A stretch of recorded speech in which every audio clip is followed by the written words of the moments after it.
Vande Bharat sleeper train త్వరలో పట్టాలెక్కనున్న నేపథ్యంలో ఛార్జీలను నిర్ధారించింది రైల్వే శాఖ.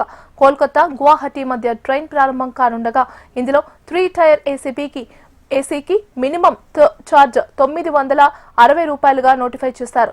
400 కిలోమీటర్ల వరకు ఇదే ఛార్జ్ వర్తించనుంది. ఇక అంతకు మించిన కిలోమీటర్లకు ధర పెరగనుండగా గరిష్టంగా 3 టైర్ ఏసీలో 8400గా నిర్ధారించారు. 2 టైర్ ఏసీలో మినిమం ఛార్జ్ 1240, గరిష్ట ఛార్జీ 10,850 ఉండనుంది. 1 టైర్ ఏసీలో కనీస ఛార్జీ ₹1,520 కాగా గరిష్టంగా 13,300గా నోటిఫై చేసింది రైల్వే శాఖ.